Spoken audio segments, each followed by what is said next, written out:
Old Gods of Appalachia is a horror anthology podcast, and therefore may contain material not suitable for all audiences.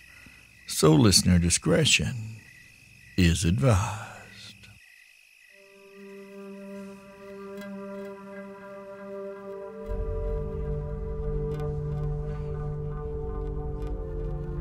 The living are not meant to travel the ways of the dead, and thus the road June Gilbert traversed with her husband, her father, and their strange benefactor did not make for a pleasant journey.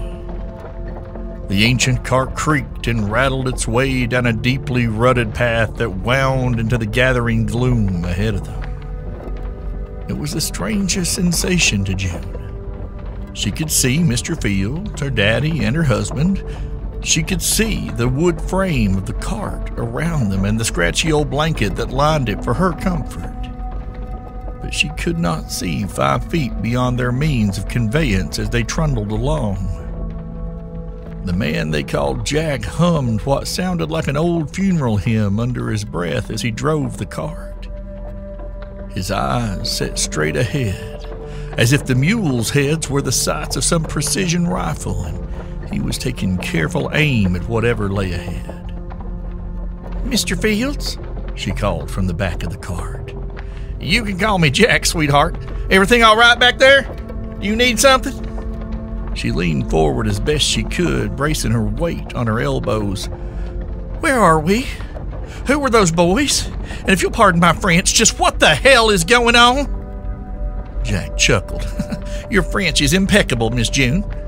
Our friends back there, none of whom who have been young for a very long time, were once just like you. Living people, I mean. Children who died in mine explosions or other disasters, mainly due to negligence and mismanagement and neglect. Those poor souls are, well, whatever they are, they're not really ghosts. Not exactly. They're packing a lot more heat than your typical farmhouse door slammer. Though where that power comes from, I can't say for certain. But anyway, those boys are just filled to the brim with rage, and so they remain here, dedicating themselves to seeking vengeance, typically on other folks that would harm children or allow harm to come to them. As for where we are, well, we're currently traveling what's known by some as the ways of the dead, a back road of sorts between our world and others, including the other side, or at least this part of it. Their part. The territory of the boy and his ilk. Old Kev shuddered and gazed into the inky blackness that surrounded them. "So are we dead right now? Is this like the road to hell or something?" Jack glanced over his shoulder with an incredulous scowl. "Are you listening to me at all, boy? There ain't no road to hell here, nor heaven either. There are whole towns and other places within yon shadows that are lost to our side of things, along with the people who filled them, but you go looking for the devil or the Lord on this road, you're going to be sadly disappointed, which is not to give you the idea it ain't dangerous. Wander off the path here and you might slip through the other side of the veil and leave our world entire. Or worse, as if on cue, a small crowd blossomed from the darkness. They were not boys, but grown men. Their uniforms were covered in dust and blood. Their faces, them that still had them, were burned and blackened. Overcooked meat stuck to a bone griddle. The shredded flaps of skin hanging from their faces still sizzling in the shadowy mist. Those who had none marched blindly onward, offering charred, naked skulls to anyone who might witness. The men did not acknowledge the cart or its occupants, save for the wide berth they gave it, shifting to the other side of the road as if by instinct. As the cart passed, they disappeared once again into the devouring night. Jack grunted thoughtfully. Must be getting close to Esau County. Them boys look like they come from Tacoma. Old Kev stared into the darkness after him. His voice was grim when he spoke. I heard things about Tacoma. Seemed like it was always one accident or another with that place. Government needs to do something about that one. And a bunch more, to be fair. Government ain't gonna do shit till the people rise up and demand it, Jack said. And most of them need the paycheck too bad to speak up, and the ones that do, he shrugged. And old Kev grunted in agreement. They both knew the fate that often awaited those who opposed the mines. For a while, all was quiet as they passed several more groups of dead men and women hovering by the roadside, all of whom appeared to have died in horrible ways. They rolled through not one, but 3 towns where fire smoldered silently in the dark, forever trapped in the act of burning in the space between worlds. Trevor squinted back at the last of these as they left it behind, returning to the enveloping void. Where are we? And a sour glance from Jack, he quickly clarified, I mean, in relation to our world. If we're close to Esau County, or even Grant County, I ain't never heard of that many towns that close together burning down like that. Jack shrugged. The ways might carry us in a general direction from point A to point B, but they don't precisely map to the living side of things. You gotta remember, son, those towns are long dead. They didn't all go up at once. One might have burned last year, another 100 years ago. And even if it was recent, you might never hear about it. There's lots of these mining operations get away with in the deep hills that don't never make the news. My cousin Belle lost her whole family when Barlow burned over in Kentucky, June offered. Daddy said there was never a peep about it in the papers. That's a place best not spoken of, Miss June, Jack cautioned. Out here, you say something's name loud enough, it might answer, and y'all don't want none of what happened over there. Trust me on that. On that note, the cart rolled to a gentle stop as the mules came to a fork in the road. They sniffed the air and listened, long ears twitching, turning this way and that. June listened too, but heard nothing. Not the sound of the wind nor the chirp of crickets in the night, but the gentle beasts apparently received some answer that eluded her ears, because after a moment they veered down the left-hand path, resuming their steady gait. You tell them to go that way, asked old Kev, eyeing the mules and then Jack with equal suspicion. I ain't done nothing but hold the reins and keep my eyes on the road. Our friends here have been told where to take us, and I have no choice but to trust in them. I think we're closing in on our destination, though, so you won't have to worry about it much longer. A hillside emerged from the darkness as they entered this final stretch. A low thing with dead weeds and brambles covering its ancient hide. Atop it, a man sat bound to a chair, soaked to the bone, laughing and wailing in equal measure. A tall, thin woman stood behind him, ladling water from a bucket over his head so that it ran down through his long white hair, down his face, and into the rough thatch of a beard. Drink your water, Darby. You'll feel better, she cried loudly. And the man responded with what sounded to old Kev like a Pentecostal preacher, speaking in tongues as he quaked and writhed and cackled in the chair. Everyone turned their eyes to Jack, who simply shook his head. Don't even ask, he sighed. However, the appearance of Caroline and Darby back there tells me roughly where we are, and I think this might be the end of the line for us, or as far as the mules can carry us at any rate. The pair slowed to a halt, snorting, and began cropping the grass at their feet. A gentle breeze began to blow as Jack stepped down from the cart. Trevor hopped out of the back and reached for Junie's hands.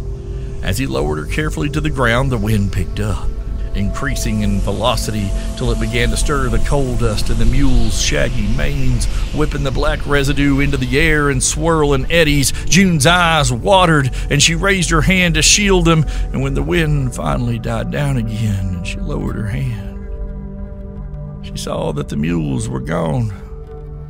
carried off in the gale, and the sun was shining low in the sky. "Just as I thought," Jack said with satisfaction. "Copper Ridge, or at least nearabouts, which means our luck is holding. Y'all get ready to move. We got a little ways to walk, but it's not far, Miss June, I promise. When we get there, I should be able to arrange us a ride, but we still got miles to go before we sleep." Trevor and Kevin hoisted the packs containing their meager belongings onto their back, and the three of them followed the older man into the low hills of Grant County.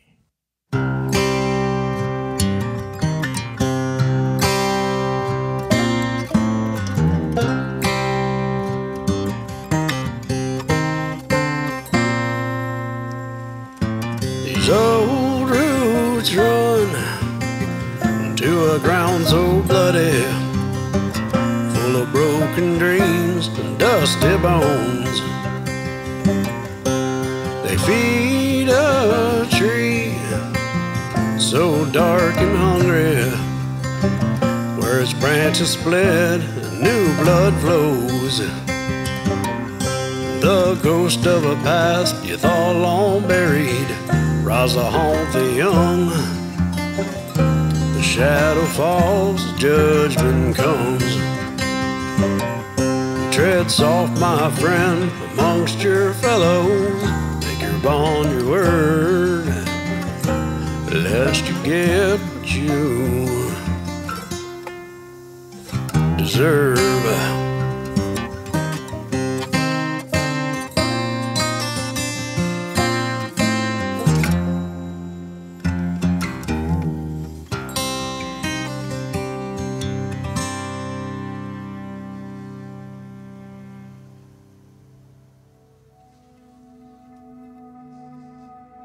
The man who styled himself J.T. Fields of Dorchester was as good as his word. The walk wasn't too far, nor was it particularly arduous. The path he navigated led them across wide stretches of farmland, where herds of cows basked in the warmth of the late afternoon sun, chewing their cud, watching the quartet pass with little interest. Jack appeared to know the route well, as he directed them unerringly to breaks in fences or gates left open so there would be no need for June to crawl under said fences or be hoisted over them. The sun was just sinking below the mountains in the distance when they came to a barren field occupied only by a sagging barn, red paint long ago faded to rusty orange, that crouched at the edge of the woods on its far side. Unlike the others they passed, though, the field was bordered by a sturdy, well-kept fence, broken only by an iron gate outfitted with a heavy chain and stout padlock. Jack produced a heavy ring of keys from his pocket and fit one into the lock. It opened with a faint click, and he unwound the chain and swung the gate wide, gesturing them through. "Step lively, folks, and head for yon barn," he instructed, glancing up toward the fading orange glow on the horizon. "I'll be with you just as soon as I lock up." Hearing a hint of urgency creep into his voice, the little family hurried across the stretch of flat, sparse grass. Jack secured the gate and followed, catching up to them as they reached the barn door, which was similarly protected with a heavy iron padlock. "Oh, this one might be a little rusty," he chuckled nervously and began trying various keys. The lock was clearly far older, battered and speckled with rust, and he jiggled each as he tried fitting it into the mechanism. He cursed under his breath and glared at the padlock, and then his key turned and the hasp popped free. "Easy as you please. That's more like it," he muttered. Then he flung the door wide and motioned his charges inside. Once June, Trevor, and Kevin were safely within, Jack bolted the barn door and lowered a heavy bar that fit across it. These were unusual measures for the interior of a barn, June thought, as were the electric lights that hung overhead, which hummed to life when he flipped a switch near the door. Gazing around her, she saw that the old structure was in better repair than the exterior would lead one to believe. Unmarked crates and metal drums in various shapes and sizes had been stacked neatly along the walls, and a large storage cupboard of the sort that might hold tools occupied a far corner. It too had been secured with a hefty padlock. In the center of the room, an ancient rust-bitten Ford lay shrouded in dust. "Just a moment, folks, and I'll have us on our way." Jack walked over to the vehicle and reached for the driver's side door. It swung open with an ear-splitting creak that made Trevor wince. Dust rose from the bench seat as Jack slid into the driver's seat and tried the ignition.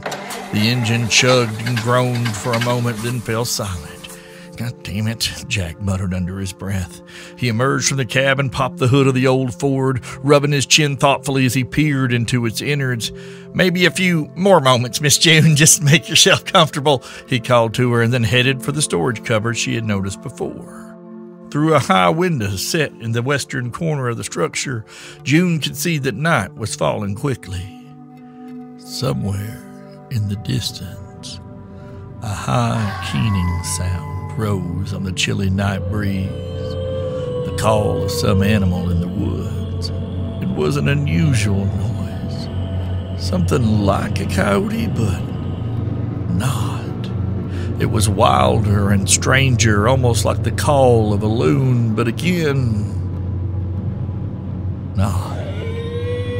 Closer to them from the opposite side of the barn came an answering cry, then two more from somewhere east of them, followed by 3 or 4 to the west. The hair rose on the back of June's neck, and she reached for Trevor. "What is that?" her husband asked, glancing over at Kevin. June's daddy shook his head. "I don't know. Never heard anything like it before," he answered quietly. From the far edge of the field came the sound of screaming metal, followed by a thud. The strange calls rose again, a chittering note entering now that was something akin to laughter. Jack had returned with an old toolbox which he'd set on the floor by the dusty hulk of the Ford. Lifted his head from under the hood, he listened for a moment to the eerie noises echoing around the valley outside. "Mr. Norris, there is a shotgun in the back of that cupboard over there," he said, indicating the closet from which he'd fetched the tools with a jerk of his head. "Shells are on the top shelf," he called as Kevin Norris hastened to fetch it. The unearthly cries grew louder and closer as old Kev rifled through the contents of the cupboard until he found a weathered old sack, into which he dumped all 4 boxes of shells before slinging it over his shoulder. He returned to his daughter's side, pulled a handful of rounds from the sack of ammunition, and began to load the gun with trembling fingers. The motion seemed to soothe him, or perhaps he was comforted by the protection the weapon offered, and by the time he'd finished, his hands were steady. In the field just beyond the barn, the uncanny noises had risen to a near shriek. It sounded as if they came from just outside the walls, howling and yipping and screaming. June clutched Trevor's elbow, and then all at once, the creatures outside fell silent. For a long minute, everything was quiet, save for a steady stream of muttered curses and the occasional clank of whatever tool Jack was wielding against the uncooperative engine. "Daddy?" June whispered. "Do you think there's—" "Shh!" Old Kev held up a hand for silence, listening intently. And then she heard it too. A soft scritching sound coming from the far end of the barn, as if some small animal like a cat was digging its claws into the weathered wood. Kevin raised the shotgun to his shoulder, peering into the shadows near the storage cupboard. Overhead, something skittered across the roof, claws scrabbling, and one of the eerie cries rose into the night, sounding almost like laughter. June startled, her fingers digging into Trevor's arm. Kevin swung the shotgun upward, adjusting his aim, following the rough position of the scratching noises with his eyes as they continued across the roof.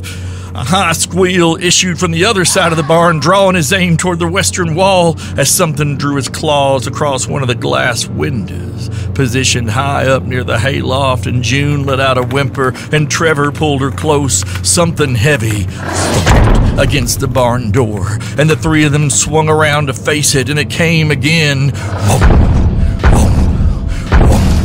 It was as if an army waited outside, attacking a fortress with a battering ram. The latch splintered in its fittings under the blows, the old wood straining against the iron bar that held the door in place. There was a moment's pause during which June entertained the fleeting hope perhaps whatever assailed their refuge had given up, that the old barn had proven too much for it. But then it spoke. Mr. Gilbert. The strange, grating, sing-song voice was not loud, and yet it found their ears easily, even through the walls. Trevor, my boy, I've come to collect what's mine. A small, choked sob escaped June's throat, and her hands flew protectively to her belly. Behind them, the truck finally rumbled to life, and Jack slammed the hood shut. All right, folks, everybody, the barn door exploded in a rain of kindling as a horde of writhing, night-black shapes poured through the shattered portal as if the shadows beyond had come to life. Junie screamed as waves of oil-slick fur, gnashing teeth, and razor claws flooded into the space around them. Get behind me! Old Kev yelled, pushing his daughter between himself and the Ford as the strange creatures came on. They were like no animal he'd ever seen, wriggling shapes like sleek-pelted snakes with fangs and claws. Kevin fired into the throng, and something viscous and green splattered the walls, more like pond slime than blood, as several of the creatures disintegrated in a hail of buckshot. But there were more coming. The shotgun roared again. Trevor hefted a long, heavy wrench from Jack's toolbox, swinging on the creatures like Babe Ruth as they tried to circle around the edges to get to his wife. The first hit the far wall with a sickening crunch as he laid into the next. Stinking green ichor soaked his shirt sleeves and pooled at their feet. Kevin was reloading when the first of the wriggling horrors got to him. Leaping onto his shoulder before he even saw it coming, it sank tiny needle teeth into the side of his neck, and June screamed as blood quickly soaked the arm of his shirt. Kevin yanked the thing off of him and hurled it into the far wall. From the corner of his eye, he saw Jack shove the passenger side door open, and he put all the command he could muster into his voice as he hollered back at his son-in-law, "Boy, get her in the truck!" "Daddy!"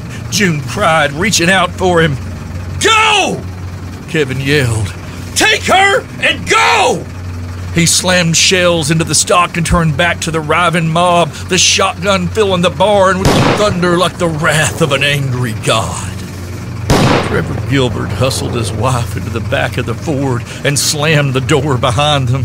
Jack stomped on the gas, and the truck lurched forward, scattering vicious little beasts in its wake and crushing those that weren't fast enough to escape under its wheels. June Gilbert pressed her face to the back window, watching with mounting horror and grief as the retreating figure of her father, left alone to face the horde of tiny monstrosities, kept fighting. The Ford zipped over the empty field toward the gate they had come through earlier, which now sagged open on its hinges. The chain and padlock that had held it shut, a pile of twisted metal on the ground beside it. Behind them, a final blast of buckshot rang out in the night. And then the barn fell silent.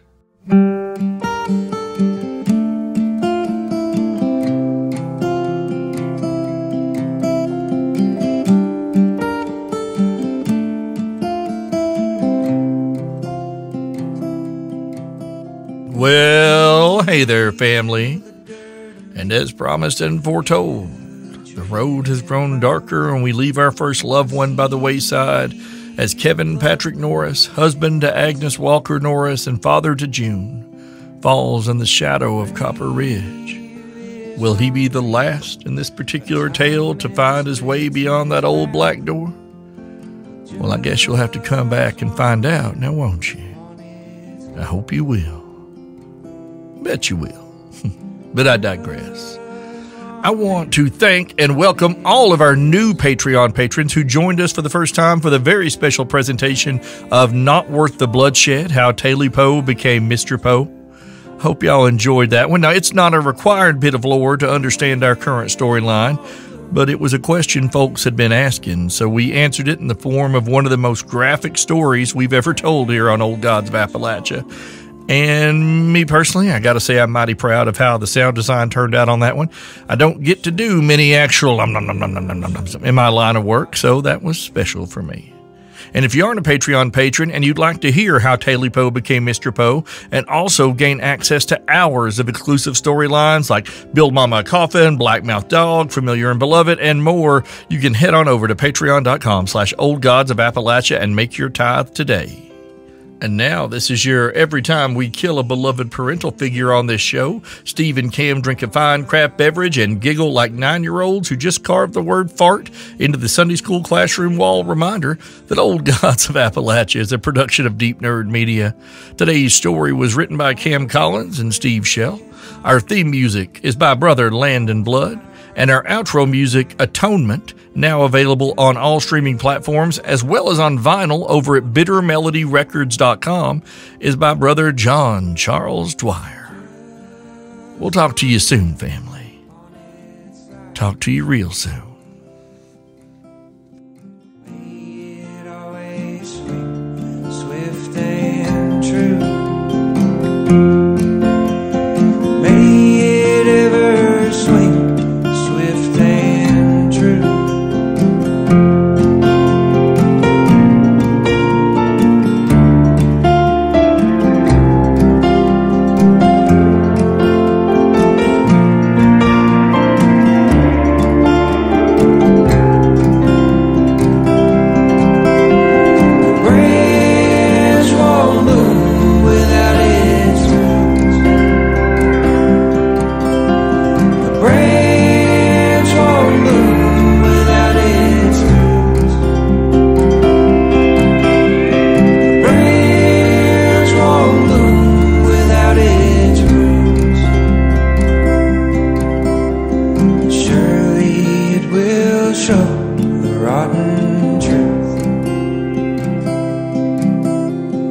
Always it will show the rotten truth.